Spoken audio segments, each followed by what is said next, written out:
어제와 같은 본문이고 같은 제목입니다. 어제 신자의 소망은 하나님께서 신자를 끝까지 붙들고 놓지 않으시는 그 은혜에 있다는 말씀을 드렸습니다. 그리고 오늘 말씀드리고자 하는 것은 당연히 어제 말씀과는 다른 신자의 소망입니다. 북이스라엘의 상황은 엘리야나 오바댜처럼 하나님을 경외하는 사람의 관점에서 보면 처참합니다. 하나님의 백성인 이스라엘, 제사장 나라인 이스라엘의 왕이 하나님이 아닌 바알을 섬깁니다. 왕비 이세벨은 하나님의 선지자들을 무참히 죽입니다. 겨우 100명밖에 안 남았습니다. 그마저도 동굴에 숨어 있습니다. 선지자의 역할을 더 이상 할 수 없다는 뜻이죠. 뿐만 아니라 각 지역마다 원래 선지자들이 있어야 할 각 마을마다 바알과 아세라의 선지자들이 대신해서 가 있습니다. 그리고 하나님의 선지자들을 대신해서 그 자리를 차지하고는 하나님이 아닌 바알에게 예배하도록 합니다. 그러나 백성들이 거기에 대해서 저항하지 않습니다. 저항하기는커녕 기꺼이 바알을 섬기고 바알에게 예배합니다. 북이스라엘 전체를 뒤져도 하나님만을 섬기는 사람은 7,000명밖에 남지 않았습니다. 더 이상 북이스라엘에서 하나님의 이름은 찬송되지 않습니다. 찬송은커녕 하나님의 이름을 부르지도 않습니다. 하나님의 제단마저도 무너져 버렸는데 아무도 제단을 다시 세우지 않습니다. 그럼에도 아무런 일도 일어나지 않는 것 같습니다. 하나님을 경외하는 사람들만 고통을 받고 있습니다. 이런 땅에서 하나님을 믿고 경외한다는 것은 쉽지 않은 정도가 아니라 매우 어려운 일입니다. 거기에 지금 엘리야가 나타났는데 엘리야라고 해서 뭔가 특별히 다를 것 같지 않아 보입니다. 백성들이 생각하기에 자신들에게 지금 닥친 문제인 기근을 해결할 수 있는 것은 당장 위세를 떨치고 있는 바알과 아세라의 선지자들이지 이미 망한 것처럼 보이는 여호와의 선지자는 아닐 것입니다. 하지만 지금 그들이 당면하고 있는 이 기근의 출발점이 어디입니까? 백성들은 모르겠지만 적어도 단 한 사람은 알고 있습니다. 아합 왕입니다. 엘리야가 아합 왕에게 기근이 있을 것이라고 말했었거든요. 기근의 시작을 선포한 사람이 엘리야입니다. 그렇다면 그 기근을 마칠 수 있는 사람도 당연히 엘리야겠죠.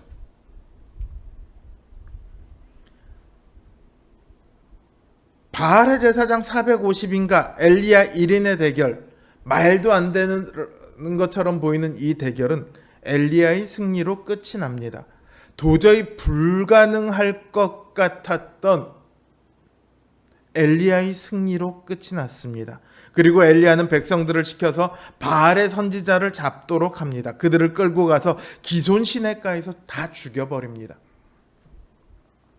어떤 분들은 혹은 신자들조차도요, 엘리야가 바알의 선지자를 남김없이 죽이는 장면에 대해 거부감을 느낍니다. 마치 엘리야가 잔혹한 것처럼, 피도 눈물도 없는 것처럼, 뭔가 죄를 짓는 것처럼 그렇게 생각합니다. 하지만 여러분, 우리 현실도 한번 생각해 보세요. 우리나라는 해방 이후에 친일파를 척결하는데 실패했습니다.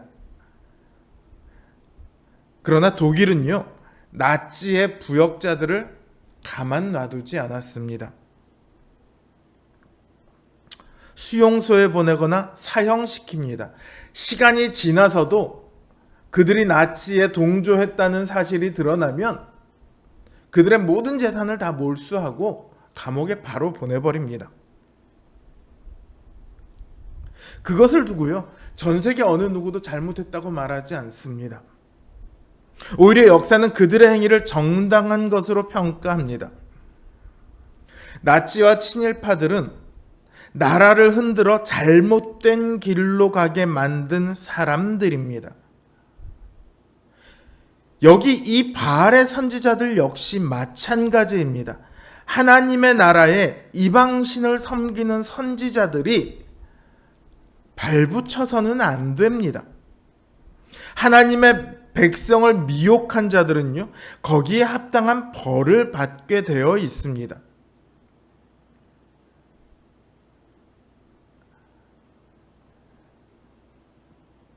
이들이 득세하는 것처럼 보일 때도, 이들이 힘을 얻고 여호와의 선지자들은 아무런 힘이 없는 것처럼 보일 때도 사실은 하나님께서 기근을 그 땅에 내리셨잖아요. 하나님께서는 그 땅을 심판하고 계셨어요. 자신들이 몰랐을 뿐이죠. 그리고 오늘 이 장면을 통해서 그들의 끝이 어떠한지를 보여줍니다. 사실 이 장면은요, 엘리야의 승리, 하나님이 누구이신가 이것을 보여주는 것이기도 하지만 종말의 때에 있을 악한 권세와의 최종 대결을 보여주고 있기도 합니다. 요한계시록 16장 16절을 보면요, 이 최종 대결이 일어나는 장소를 아마겟돈이라고 부르고 있습니다. 아마겟돈이라는 말은 굉장히 익숙하죠. 영화 제목으로도 쓰이고, 아마겟돈이라는 말이요, 무깃도의 산이라는 뜻입니다. 지금 이 대결이 벌어지고 있는 곳이 무깃도 산이에요.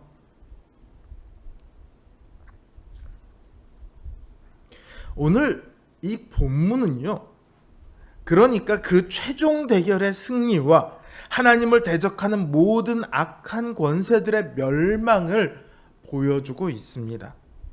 새롭게 된 이스라엘에, 새롭게 된 교회에, 새롭게 된 하나님 나라에는 더 이상 미혹한 이들이 남아있을 수 없습니다.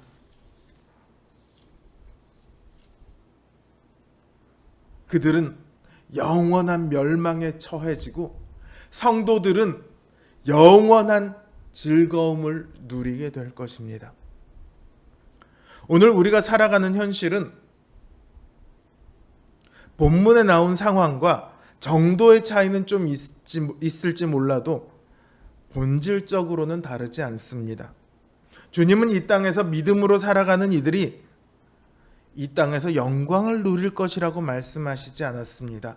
오히려 핍박과 고난, 유혹 등이 신자들을 괴롭게 할 것이다 말씀하셨습니다. 당장 우리 주변만 봐도 믿지 않는 사람들이 득세하는 것 같습니다. 악한 자들이 아무런 벌도 받지 않는 것 같아 보입니다. 착하면 바보가 되는 것 같은 세상에서 우리는 착할 뿐만 아니라 미련하고 우직해 보이는 모습으로 살아가야 합니다. 그러니 신앙생활은 힘들고 고달픕니다. 그럼에도 우리가 이 신앙생활을 포기할 수 없는 것은 우리에게 저 최종 승리가 약속되어 있기 때문입니다.